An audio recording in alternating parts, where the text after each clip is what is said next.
ചുറ്റും കണ്ണുനീർ കയങ്ങളിൽ ലോകം ആയിരിക്കുമ്പോൾ എഴുന്നേറ്റിരുന്ന് നിന്റെ ദൈവത്തോട് നിലവിളിക്കുക എന്ന ആഹ്വാനം എന്നോടും നിന്നോടും ഉള്ള ആഹ്വാനമല്ലേ? നമ്മോടുള്ള ആഹ്വാനമല്ലേ? ഒന്നാമത്തെ ചോദ്യം ഉത്തരാധുനിക സഭയോട്, എന്നോട്, നിങ്ങളോട്, നമ്മുടെ കുടുംബങ്ങളോട്, ഈ സഹയാത്രികരുടെ ചോദ്യം ഇതാണ്: ഈ ഉറക്കം എന്തുകൊണ്ടാണ്? രണ്ടാമത് അവർ പറഞ്ഞു, ആരുടെ നിമിത്തമാണ് ഈ അനർത്ഥം നമുക്ക് വന്നത് എന്ന് നിരൂപിക്കാം. അവർ ചീട്ടിട്ടു, അത് യോനായുടെ പേരിൽ വീണു. Who is responsible? അവർ യോനായോട് ചോദിച്ചു, ആരാണ് ഉത്തരവാദി? ആരാണ് ഉത്തരവാദി എന്ന ചോദ്യത്തിന് എനിക്കിതിലൊരു പങ്കില്ലേ എന്ന് പറഞ്ഞ് കൈകഴുകുവാൻ ശ്രമിക്കുന്ന ഞാനും നിങ്ങളും ആദാമിന്റെ ഈ പഴിചാരൽ പാപത്തിൽ പങ്കാളികളാകുന്നു എന്ന് ഓർമ്മിപ്പിക്കപ്പെടുകയാണ്. വേദപുസ്തകത്തിൽ അദ്ദേഹം പറഞ്ഞു, ഞാനാണ് ഉത്തരവാദി എന്ന് പറയുവാൻ ധൈര്യം കാണിച്ച ചിലരുണ്ട്. അവരിൽ നിന്ന് നാം പഠിക്കണം. ഇവിടെ യോന പറയുന്നുണ്ട്, ഞാൻ കാരണമാണിത് സംഭവിച്ചതെന്ന് ഞാൻ സമ്മതിക്കുന്നു. അതിനു മുമ്പ് അങ്ങനെ പറഞ്ഞ ഒരാളെ കുറിച്ച് ഇന്നലെ നാം കേട്ടു. പ്രവാസത്തിന്റെ ശേഷിപ്പ് യെരുശലേമിൽ എങ്ങനെയിരിക്കുന്നുവെന്ന് നെഹമ്യാവിന്റെ അടുക്കൽ ആള് വന്ന് തന്റെ ദേശത്തിന്റെ അവസ്ഥയെക്കുറിച്ച് പറഞ്ഞു. അവർ മഹാകഷ്ടത്തിലായിരിക്കുന്നു, അവർ അപമാനത്തിൽ ഇരിക്കുന്നു. യെരുശലേമിന്റെ മതിൽ ഇടിഞ്ഞു പോയിരിക്കുന്നു, അതിന്റെ വാതിലുകൾ തീ വെച്ച് കിടക്കുന്നു. ഈ വർത്തമാനം കേട്ടപ്പോൾ ഞാൻ ഇരുന്ന് കരഞ്ഞു. യെരുശലേമിന്റെ ആ തകർന്ന അവസ്ഥയെ കണ്ടിട്ട് സാധാരണ രീതിയിൽ നമ്മുടെ പ്രതികരണം ആരൊക്കെ ആയിരിക്കാം അതിന് കാരണക്കാർ എന്നാണ്.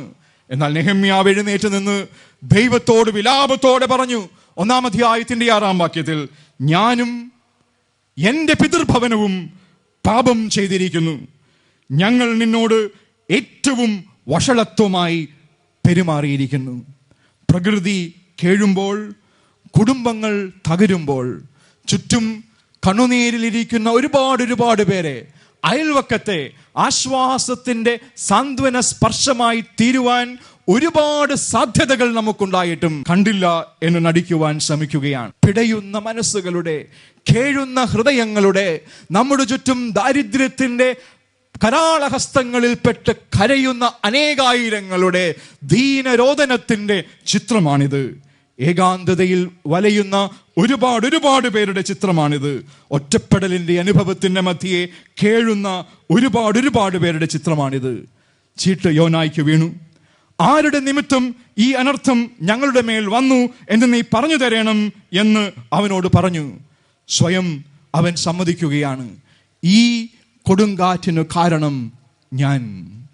പ്രിയരെ, ആ അനുതാപത്തിന്റെ ആ ഒരു വാചകം ലോകം ചോദിക്കുന്നു, ആരാണ് ഉത്തരവാദി? നമ്മുടെ ചുറ്റും ഒരുപാട് വേദനയുടെ ചിത്രങ്ങൾ കാണുമ്പോൾ പഴിചാരാൻ എളുപ്പം, വിരൽ ചൂണ്ടാൻ എളുപ്പം.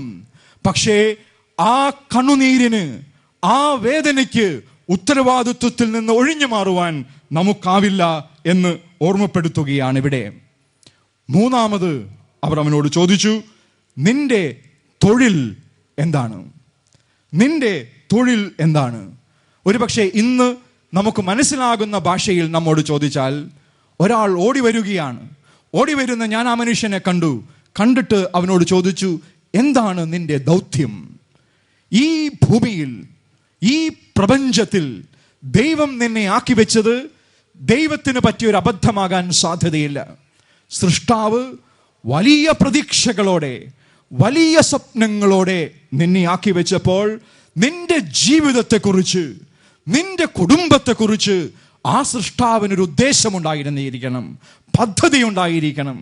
എന്താണ് സൃഷ്ടാവിൻ്റെ ആ പദ്ധതി? എന്താണ് ആ സൃഷ്ടാവിൻ്റെ ഒരു ഉദ്ദേശം?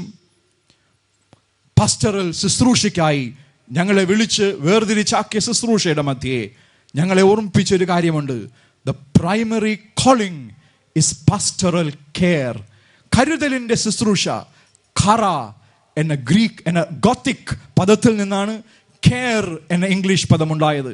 അതിൻ്റെ അർത്ഥം വളരെ ലളിതം, കരയുന്നവൻ്റെ കൂടെ കരയുന്ന അവസ്ഥ.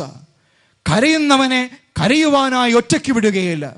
രോഗം കൊണ്ട് കരയുന്നവനാകാം, വേദന കൊണ്ട് കരയുന്നവനാകാം, ഏകാന്തത കൊണ്ട് കരയുന്നവനാകാം. എന്താണ് നിന്റെ ദൗത്യം? എന്താണ് നിന്റെ വിളി? കർത്താവായ യേശുക്രിസ്തു പറഞ്ഞു, തന്നോട് കൂടെയിരിപ്പാനും പ്രസംഗിപ്പാനയപ്പാനും രോഗങ്ങളെ സൗഖ്യമാക്കുവാനും ഭൂതങ്ങളെ പുറത്താക്കുവാൻ അധികാരമുള്ളവനായി അവരെ അയച്ചു. 21-ാം നൂറ്റാണ്ടിൽ ജീവിതങ്ങൾ യന്ത്രവൽക്കരിക്കപ്പെടുകയാണ്, ആചാരവൽക്കരിക്കപ്പെടുകയാണ്, അനുഷ്ഠാനവൽക്കരിക്കപ്പെടുകയാണ്. ഇവിടെയാണ് നമ്മുടെ ദൗത്യം എന്ത് എന്ന് നാം മനസ്സിലാക്കാത്തത്. ആങ്സൈറ്റി എന്ന വാക്ക് നമുക്കറിയാമായിരുന്നു. മറ്റുള്ളവരെ കുറിച്ചുള്ള ആശങ്ക ആകണമെന്നില്ലെങ്കിലും ഒരാശങ്ക. പക്ഷെ ഇന്നത്തെ യുവാക്കൾക്കോ പുതിയൊരു രോഗമാണ് അവർക്ക്, റിങ്സൈറ്റി. അവരുടെ മൊബൈൽ ഫോൺ 5 മിനിറ്റ് അടിച്ചില്ലെങ്കിൽ ആകെ ആവലാതി, എന്നെ ആരും വിളിക്കുന്നില്ലല്ലോ. റിങ്സൈറ്റി. യാത്ര ചെയ്യുമ്പോൾ അവരെക്കുറിച്ച് പറയുന്നത് റേഞ്ചോമാനിയ എന്നാണ്. ഞാൻ പോകുന്ന സ്ഥലത്ത് റേഞ്ച് ഉണ്ടാകുമോ? ഈ റേഞ്ച് ഇല്ലെങ്കിൽ എൻ്റെ ജീവിതം എങ്ങനെയാകും എന്ന് ചിന്തിക്കുന്ന അവസ്ഥ. നെറ്റോഫീലിയ. ഇന്റർനെറ്റ് തങ്ങളുടെ മൊബൈൽ ഫോണിൽ ഇല്ല എങ്കിൽ ജീവിക്കാൻ കഴിയുന്നില്ല എന്ന് കരുതുന്ന കുഞ്ഞുങ്ങൾ. TV addiction. ഒരുപാട് പുതിയ യാഥാർത്ഥ്യങ്ങളുടെ മധ്യയാണ് സഭയുടെ ദൗത്യം.